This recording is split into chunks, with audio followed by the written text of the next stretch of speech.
Hello friends, welcome to the video lecture of Srimati Shantaben Haribhai Gajera, English Medium School. Today I will teach about subject Science and Standard 7th. First chapter of Standard 7 is Nutrition in Plants.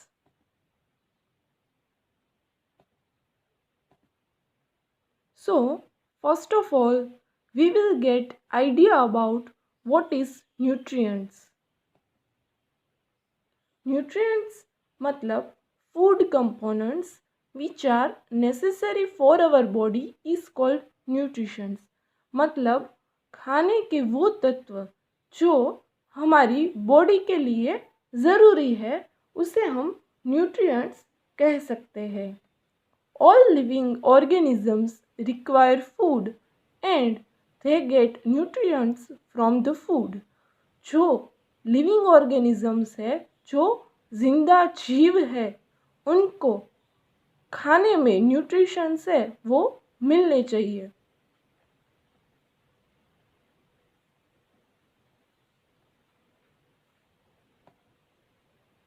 Now, which are the modes of nutrition in plants?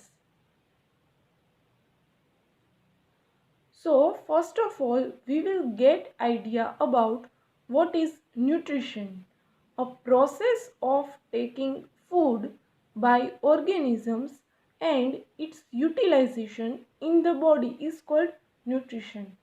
वो process जिनके द्वारा हम अपना खाना लेते हैं, खाना खाते हैं और उसका यूटिलाइजेशन होता है, मतलब उसकी पाचन होती है और उसमें से फैट्स, कार्बोहाइड्रेट्स, मिनरल्स जो हमारी बॉडी को चाहिए वो बॉडी को मिलता है.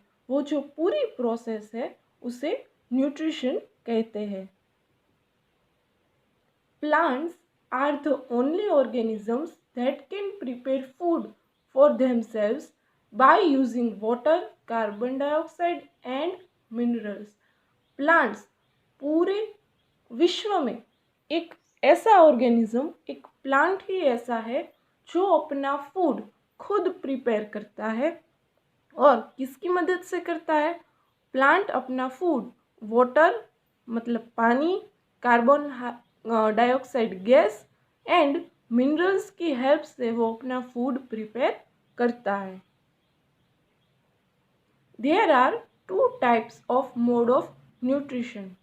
दो तरह के न्यूट्रिशन है वो बेसिकली पाए जाते हैं. फर्स्ट वन है autotrophic nutrition. The mode of nutrition in which organisms make food by themselves for simple substance is called autotrophic nutrition. वो न्यूट्रिशन का टाइप जिसमें ऑर्गेनिज्म है वो अपना फूड खुद से बनाता है, सिंपल सब्सटेंस को यूज़ करके अपना फूड खुद बनाता है, वो जो मोड है उसको ऑटोट्रोपिक न्यूट्रिशन बोलते हैं.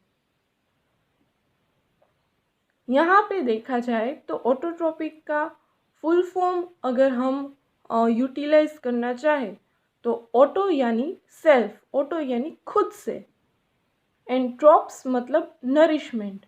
जो जीव अपना खाना खुद बना के अपने आप को नरिश करता है, मतलब अपना पोषण खुद से गेन करता है, उसे बोलते हैं ऑटोट्रोपिक न्यूट्रिशन. और वो जो जीव है उसे ऑटोट्रॉप्स हम बोलते हैं.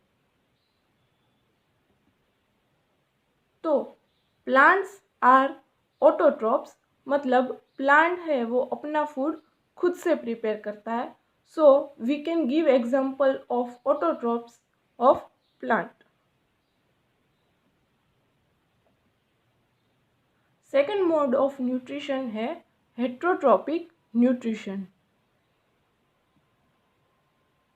Animals and most other organisms take in ready-made food prepared by the plants and they are called heterotrophs. Animals है, प्राणी है और दूसरे जीव जो अपने खाने के लिए डिपेंडेंट है। किसके ऊपर डिपेंडेंट है? प्लांट्स के ऊपर, तो उसे हेट्रोट्रॉप्स कहते हैं। फिर आपके मन में क्वेश्चन होगा कि हम तो अपना खाना खुद बनाते हैं ना, लेकिन हम अपना खाना इंग्रेडिएंट की मदद से खुद बनाते हैं, लेकिन वो इंग्रेडिएंट तो हमें प्लांट में से ही मिलता है। So we are heterotrophs. यहाँ पे देखें तो हेट्रोस यानी अदर, हेट्रोस यानी दूसरा, अदर, एंड ट्रॉप्स मतलब नरिशमेंट। जो जीव अपने खाने के लिए, अपने नरिशमेंट के लिए किसी दूसरे के ऊपर डिपेंडेंट है, उसे हम बोल सकते हैं हेट्रोट्रॉप्स।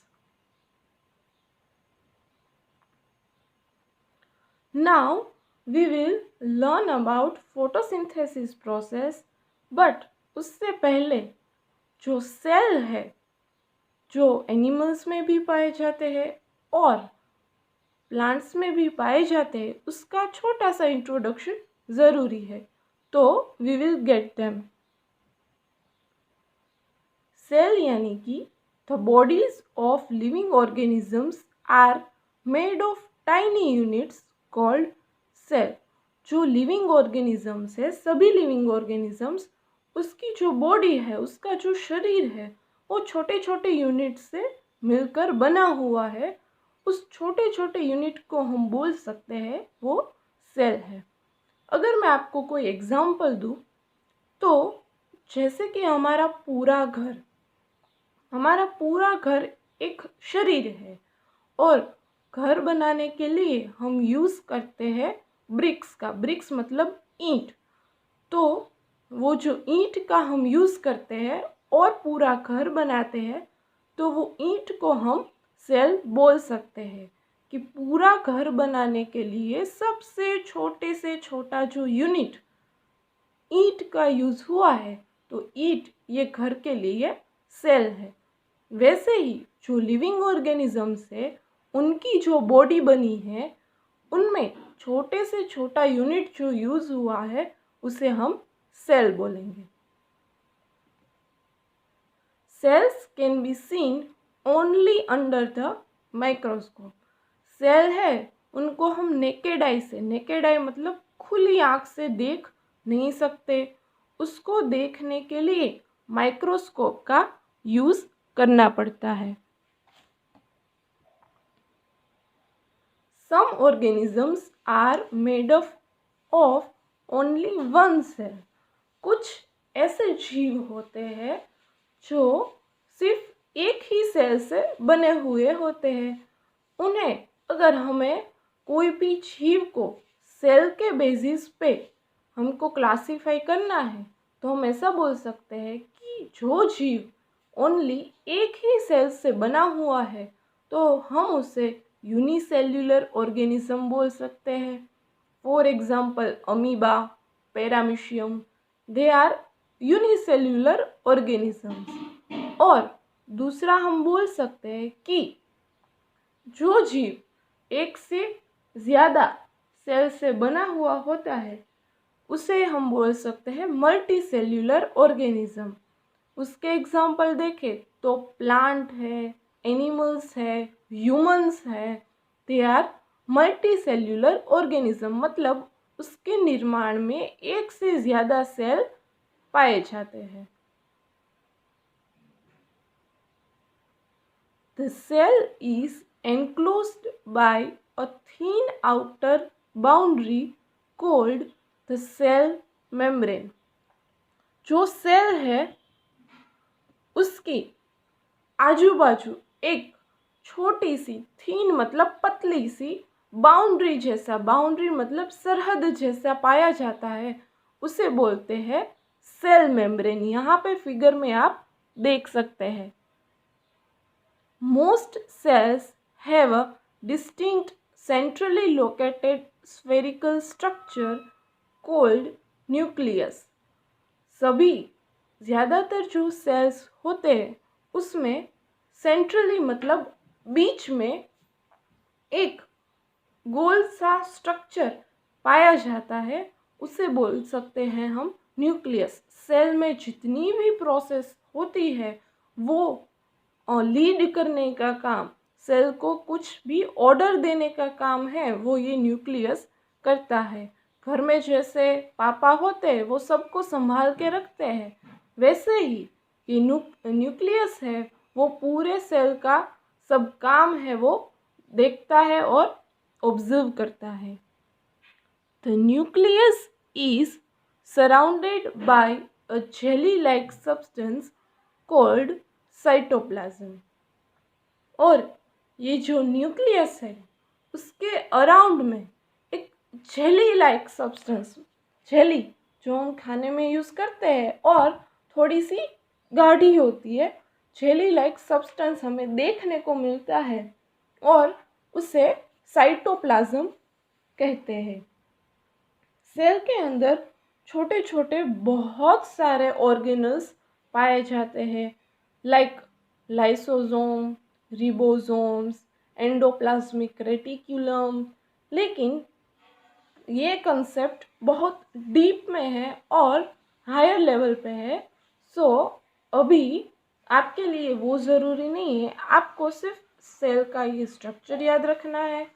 और मेन 3 कंपोनेंट जो सेल के अंदर हमें दिखाए गए हैं, सेल मेम्ब्रेन है, न्यूक्लियस है और साइटोप्लाज्म है, वो 3 याद रखने हैं। सेल मेम्ब्रेन का क्या काम है? तो सेल मेम्ब्रेन है वो सेल के अंदर आने वाले और सेल से बाहर जाने वाले जो भी पदार्थ है, जो भी सब्सटेंस है, उनके ऊपर देखरेख करता है। फॉर एग्जाम्पल कोई ऐसा एक सब्सटेंस सेल के अंदर एंटर हो गया है जो सेल के लिए हार्मफुल है, तो वो सेल मेम्ब्रेन उसे तुरंत बाहर निकल देगा। और अगर कोई हार्मफुल सब्सटेंस सेल के अंदर आना चाहता है तो फिर सेल उसे वहाँ ही रोक देगा। और साइटोप्लाज्म, अब हमें लगेगा साइटोप्लाज्म का क्या काम है?